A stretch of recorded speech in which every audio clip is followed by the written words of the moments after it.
Well, kind of in a nutshell, um, I had this friend, his name was Laura, and she met this guy named Randy Light who lived in Athens, playing music in the street in Austin, Texas. She had gone there to visit some friends. She was a fiddle player, and they hit it off and wound up getting married. And she came here and sent me a letter and said, "Man, you should come and check this place out." So to make a really long story short, I went on a 3-month hitchhike adventure with this being the only goal of the whole deal. And I got here and it was a couple days before Halloween, and I went to this costume party and met this whole circle of people. I met Dewey's that night. I met Michelle Ajamian that night. A whole bunch of people. And I thought, wow. And then I went into town, and it was this cool little college town, and I thought, man, I think I'm going to move here. And so I did. And I lived here for about 6 months out in Albany with a couple of guys I'd met.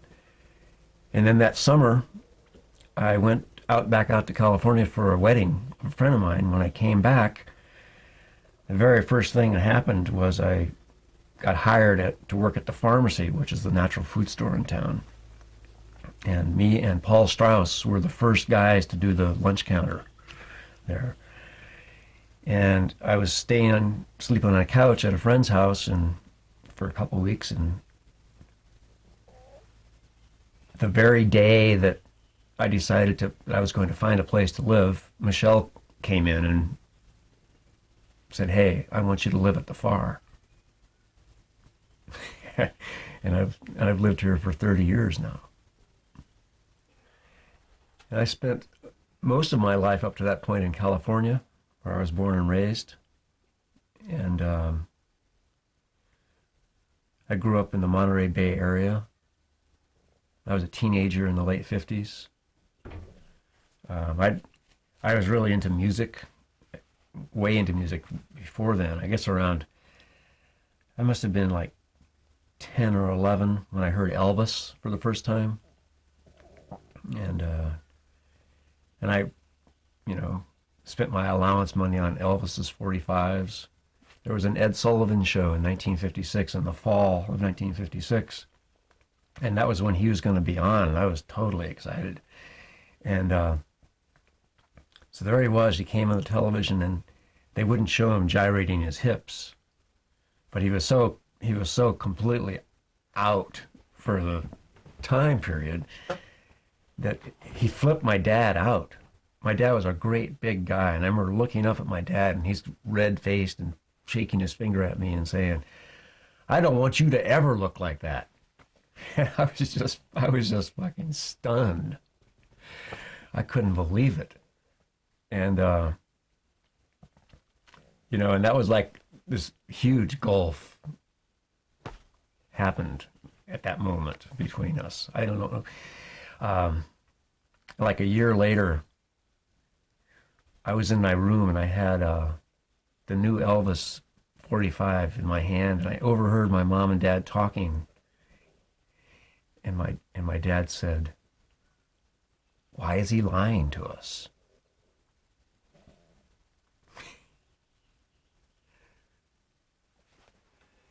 This is a pretty conservative,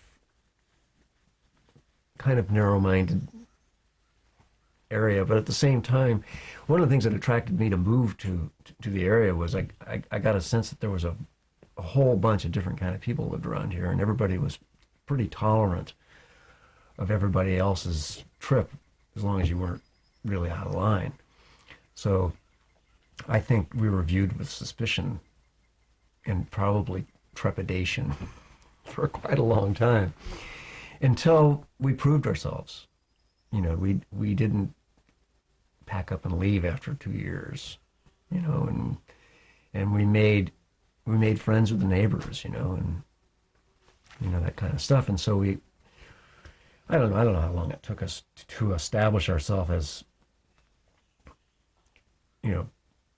not being a threat. But at a certain point, we did. And,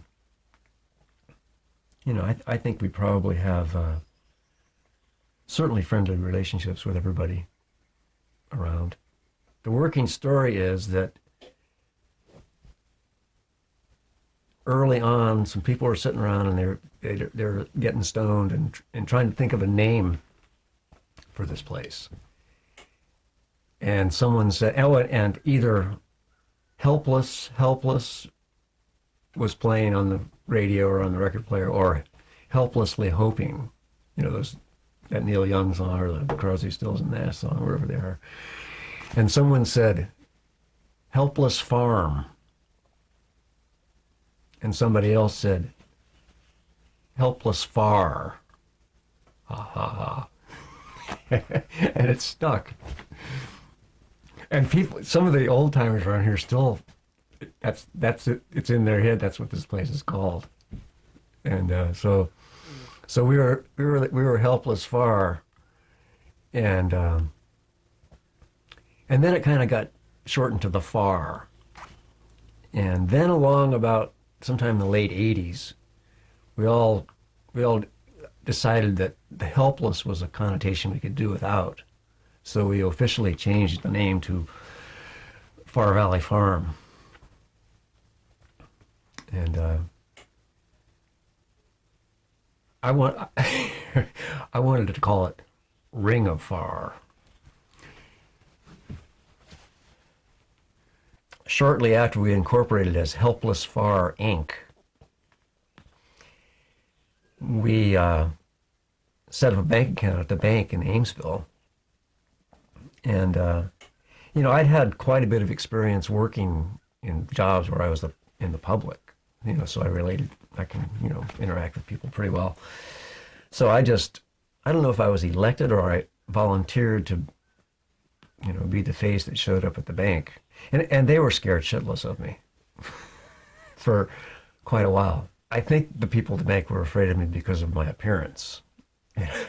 Long hair, beard, unconventional clothing, the whole deal.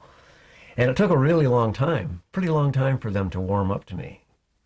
I'd walk in and it was like, you could feel their adrenaline kind of surging.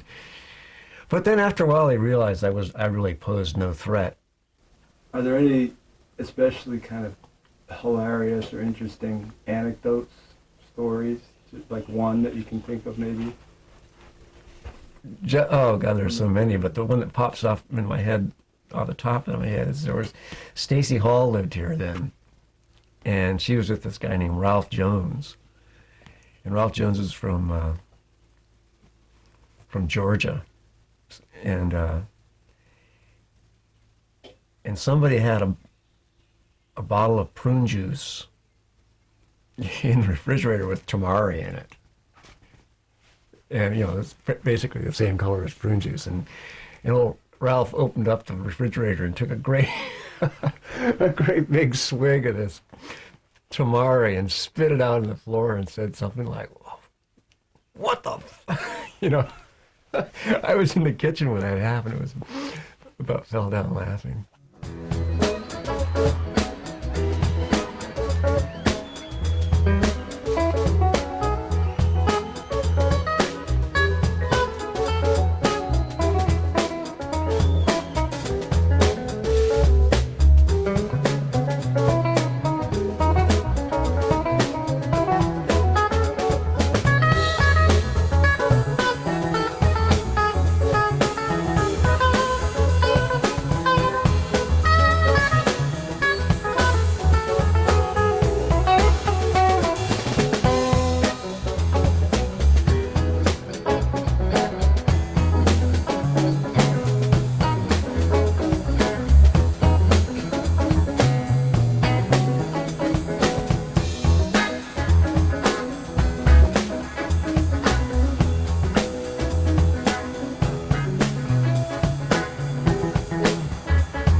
So all of these little birds, I'll be darned. Most all of them are Japanese, Wow. 40s and 50s. Uh-huh. I had a period where I had a lot of free time in the early 70s. And I had this 3-day-a-week job in this big natural food store. The And good old days. they were kind of good old days. And this represents 35 years of collecting these things. These things are really hard to find, especially these guys. These are like the real, the ones that I regard as being the highest, the coolest. Every so often, I mean, like, once a year maybe, I see a pair, and now they want $25 for them, and so I don't buy them because I have a limit to how much I'll spend on these things. Anyway, they're fun. Yeah, they are fun. I mean, what I like about them is they have, the ones that are really cool are the ones that have kind of a humor to them. Like that. Yeah, the eye. Yeah, and I mean they're just goofy. Here's another.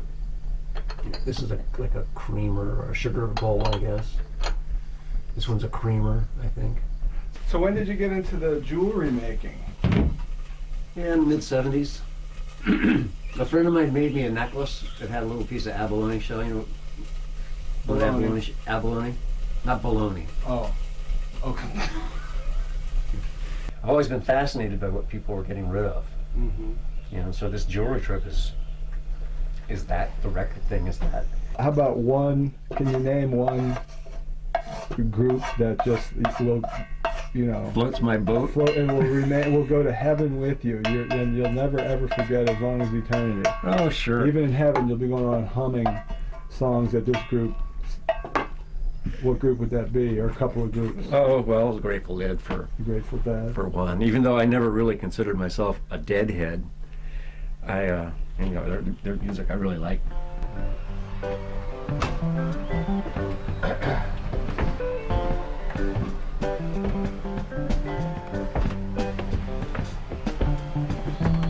Like a treehouse, Paul.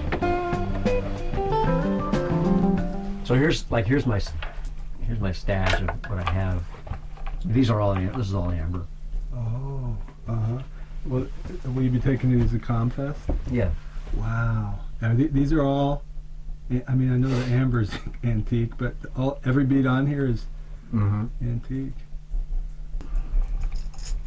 I just bought a whole strand of this opaque. This is called cherry amber. Oh. And in fact, here's Wow. Where did you buy this? at an antique mall.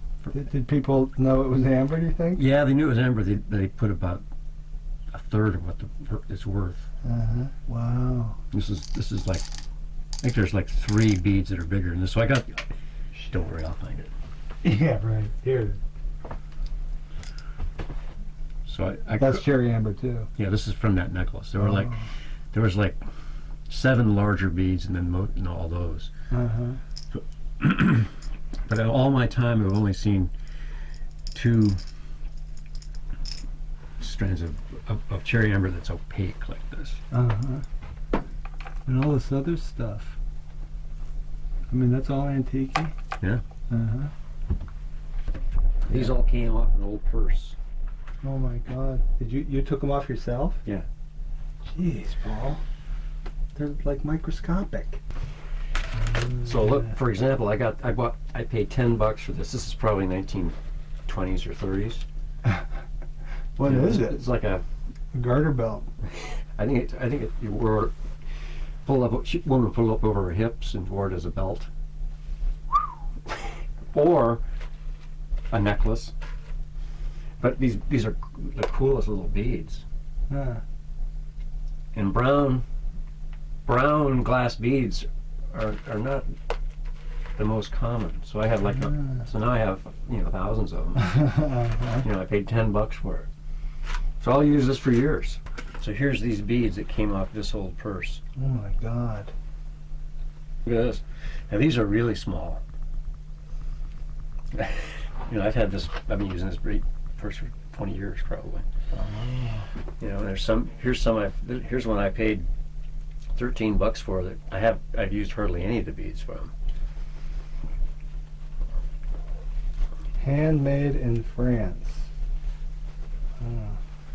Here's this purse was totally covered with these beads. And the coolest story was I started making these necklaces. Here, I'll pull one out and show you. I started making these necklaces that have all different beads. And I thought, I'm going to need little round black beads to set off the color. And probably 2 or 3 weeks later, I went to this flea market and found this purse for 65 cents. This was a new style that I started doing like 3 or 4 years ago.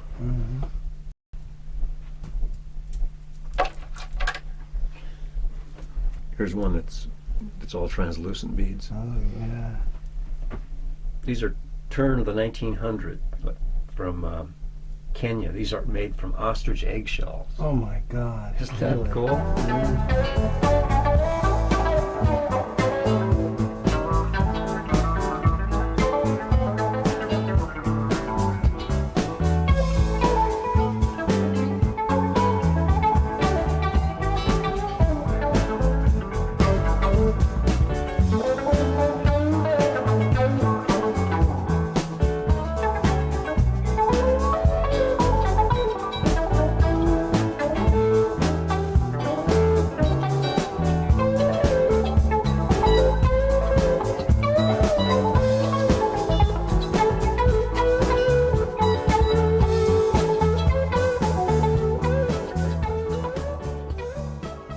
When I was 6, I could walk home from school 2 ways. Each way was a mile.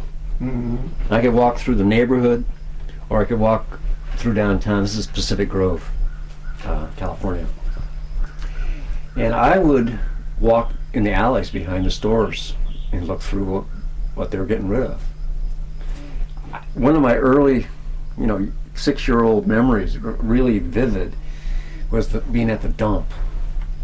And the dump was in amongst these pines. And I remember just being in this dump, and it was sunset, and the sky was really blue, and the clouds were pink, and there's all these green trees, and me standing in the middle of all this stuff. It was just like, and I was just ecstatic.